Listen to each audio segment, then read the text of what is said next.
Bonjour tout le monde. Dans cette vidéo, nous allons expliquer ce qu'est le coefficient de Cramer. Juste avant de débuter, donc peut-être pour les personnes qui ont imprimé rapidement les notes de cours, dans la première version, il y avait une petite erreur, donc juste vérifier que vous avez bien ces valeurs-ci qui sont indiquées. Si oui, donc vous avez la bonne version, tout est beau. Sinon, faites juste effectuer les correctifs sur votre document. Maintenant, on va pouvoir commencer. Donc ici, coefficient de Cramer, donc on va abréger, qu'on va noter avec la lettre majuscule C. Qu'est-ce que c'est? Tout simplement, lorsqu'on a établi à l'aide d'un test d'indépendance qu'il y a un lien. Donc, quand on établit qu'il y a un lien, c'est qu'en fait, on a rejeté H0. Donc, quand on a prouvé que deux variables sont liées par un test d'indépendance, ou est-ce qu'on a rejeté H0, eh bien, souvent, la question qui suit, c'est qu'on veut mesurer la force du lien.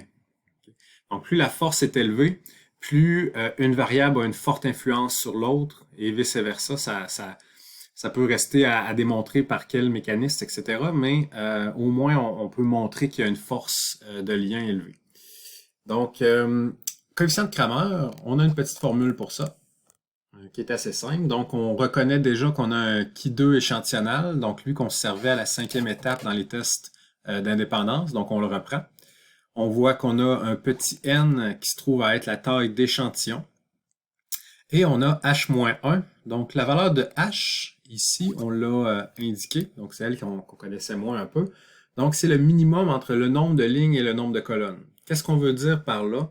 C'est le minimum. Donc on a deux variables.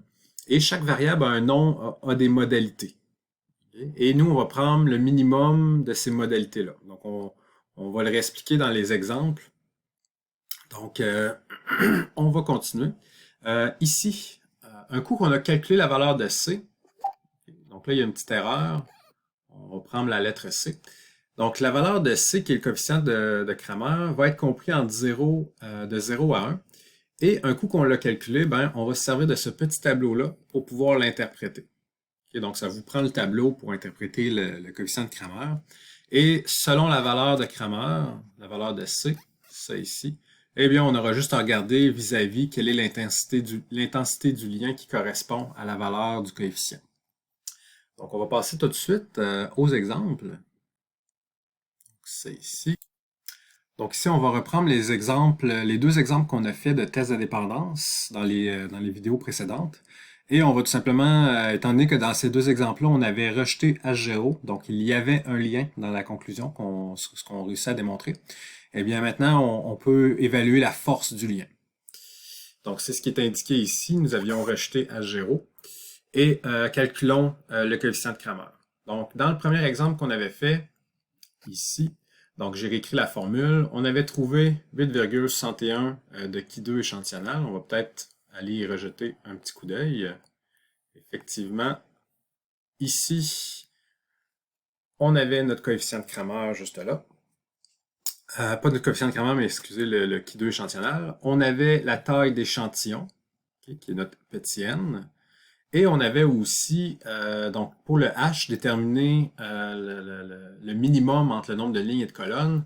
Eh bien, remarquez qu'ici, au niveau du sexe, on a deux modalités, donc on a deux lignes. Et au niveau de l'IMC, juste ici, on a trois modalités, okay, on a trois colonnes.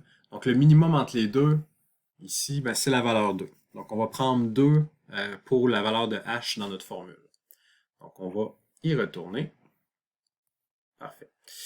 Donc, toutes nos valeurs sont expliquées ici. On a tout simplement maintenant appliqué la formule et donc un petit calcul avec une calculatrice, ça va nous donner 0,174 qui finalement nous aboutit ici. Donc, on est dans l'intervalle juste ici et ça nous indique qu'on a une intensité du lien qui est moyenne. Donc, c'est tout simplement ça qu'on a à conclure. On calcule le C, le coefficient de Cramer. On va voir dans la table, on remarque que c'est l'intensité du lien qui est moyenne et on fait juste l'indiquer à ce moment-là. Deuxième exemple, ici. Donc, le deuxième exemple qu'on avait fait dans les notes, on avait un Qui2 échantillonnal de 36,2. On avait un échantillon qui était quand même assez grand, de 1766. Et encore une fois, on avait deux modalités. En fait, dans cet exemple-ci, on avait nos deux variables avaient deux modalités, donc le minimum, ça n'avait pas le choix d'être deux. On applique le calcul, on trouve ça ici. Et encore une fois, on aboutit dans la même zone. Donc, on a uniquement à conclure que l'intensité du lien est moyenne et ça termine la section du coefficient de Cramer. Donc, ce qu'on doit retenir, c'est qu'une fois que par un test d'indépendance, on a effectivement démontré qu'il y avait un lien, et ça arrive lorsqu'on rejette le H0, eh bien, à ce moment-là, souvent, on nous demande de calculer l'intensité du lien, et pour ça, l'outil qu'on utilise, c'est le coefficient de Cramer.